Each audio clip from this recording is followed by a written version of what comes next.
Hey there, guys. Welcome to another edition of Retro RAW Reviews. Ring Post Daily Podcast, co-host, Awesome One Joey here, and we are going to review the 13th episode of Monday Night Raw. This was held on April 19th, 1993 in New York, and we are going to up them ups and down them downs. You know the game, you know the name, so let's get right into it. So the very first segment of the night here is Money Inc. and the Beverly Brothers send shots to each other. Now I give this an up because it really set the tone for this match.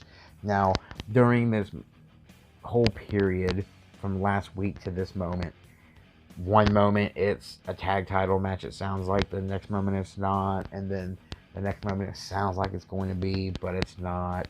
But what's important here is both teams got that final moment. What you want to say before going into this match. And both teams, staking their claim, saying what they have to say. I give it an up. It was pretty good. Good way to start Raw. And then we get on to our very first match of the night. Razor Ramon defeats Virgil, and I give this an up because this was a good back and forth match with tons of action, and it was a good show opener.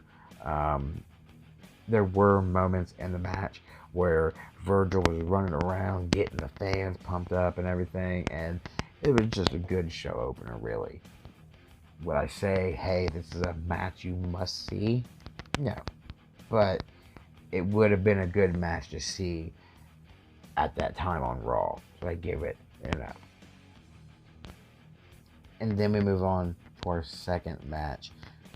Giant Gonzalez defeats Jobber L.A. Gore. And this match gets a down.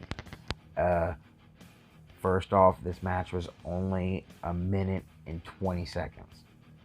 A minute and 20 seconds.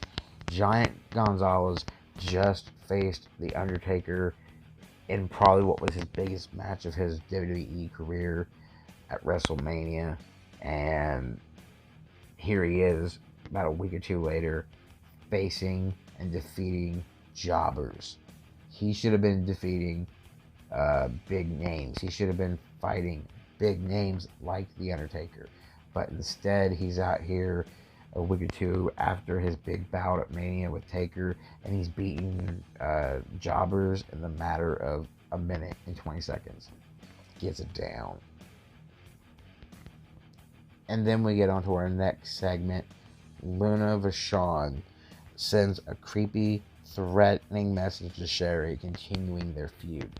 Now this feud really got hot the week prior when they were attacking each other, and this was just a moment that gets an up for me because we've got to see a little bit more of what this Luna character is.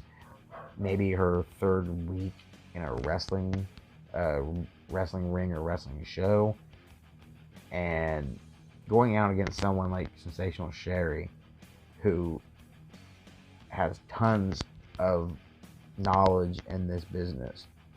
So does Luna Vachon, with her dad being Mad Dog Vachon from earlier years. But this was her chance to prove that she can talk on the mic and, fit in with the rest of the women that were there at the time. And it just being creepy and continuing the feud and give us an idea of who she is and what she wants to do. I give it an up. And then we get on to our next match. Tatanka defeats jobber Art Thomas. This match gets a down because first off, it was 2.5 minutes, and Tatanka versus him, it was predictable. Once again, we got Tatanka out here defeating jobbers when he should be facing and defeating top name talent. People that you want to see every week. And they're going based off of this. Well, Tatanka's still undefeated in the World Wrestling Federation. Well, yeah, you're gonna be undefeated when you're facing jobbers, and it's a predictable outcome. It's a predictable match. This match does nothing for him, does nothing for the show. It gets it down. And then we move on to probably match of the night here. Money Inc. defeats the Beverly Bros. And like it says here in my notes, it was an amazing match. The Beverly Brothers looked strong and dominant in this match. Money Inc. did a good job putting them over, as well as commentary, and all around exciting, energetic match. Um, from bell to bell, the Beverly Brothers, they dominated IRS and Million Dollar Man. Even the commentary was putting the Beverly Brothers over pretty good. And for 12 and a half minutes, they put on a banger of a match, and it gets an up. Like I said, they were dominant the whole match, and then it comes to an ending with Million Dollar Man rolling up one of the Beverly Brothers and getting the 1-2-3 count. So yes, the tag team champions gained the victory. They didn't look weak by losing, but the Beverly Brothers looked strong and looked just as dominant as the tag team champions by taking it to another level and really assuring Money Inc. like, hey, we are notable competitors. We are a team that if we face you, we'll give you a run for your money. So it gets an up. I dig the match. Amazing match. A match you really should go back and watch. And then we get on to our next segment. Vince McMahon interviews Bret Hart in the ring. This gets an up because Bret Hart, who is no longer WWE champion, he set the tone for his future and his goals. He maintained his hero status with the fans. He went out there and basically said, I might not be the champion now, but that just means I have a mountain to climb and once again become the champion.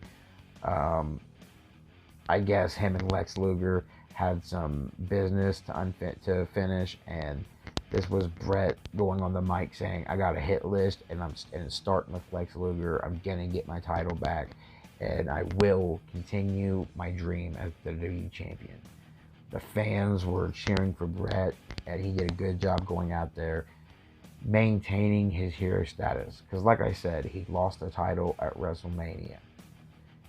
And when you lose your title at a big event like WrestleMania, okay, how are you going to come out after that? And how are you going to accept this loss? How are you going to go about it? He could have cried. He could have whined. But this ain't 1997. This is 1993, where Bret is a hero. And he maintained that heroic status. He came out and set his goals. I liked it. It gets an up. Good job, Bret. And then we get on to our main event. Bam Bam Bigelow defeats jobber Phil Apollo. This match gets a down. First off, it was 4 minutes and 43 seconds. And like I say in my notes here, it was one-sided and obvious. Phil Apollo was never going to beat Big Bam Bam Bigelow. And Doink the Clown comes out during the match. He literally comes out, laughs at the camera, and then leaves. Don't know what he's setting up here, but it was pretty lame. Pretty, I don't know. I guess the word I'm looking for is, or the phrase is, it didn't have to be there. Doink coming out was not important. And then after the match, Bam Bam Bigelow wants to put a beating on Phil Apollo. And new superstar, Friar Ferguson, later known as Bastion Booger, he comes out and saves Apollo. And he drop kicks Bam Bam Bigelow out of the ring after the match. And this was actually more interesting than the match itself. And we don't even have an idea of who Friar Ferguson is. He just competed on his first match last week. And here he is coming out and saving the jobber. Now, like I said, that would have been an up moment, but it's not, because it was literally more exciting than the whole match itself. So I give it a down. No one wanted to see this match. No one cared about this match. If anything, this match should have gone on. Match 4 and the Money Inc. Beverly Brothers should have gone on at this time. So, like I said, the match gets it down. Well, guys, that was another edition of Retro Raw Reviews. Go in the comment section and let your voice be heard. Tell me what you disliked. Tell me what you did like. Tell me what you agree with, what you disagree with. And do me a favor and don't forget to check out Ring Post Daily Podcast over on Facebook. And I'll see you in the next edition of Retro Raw Reviews.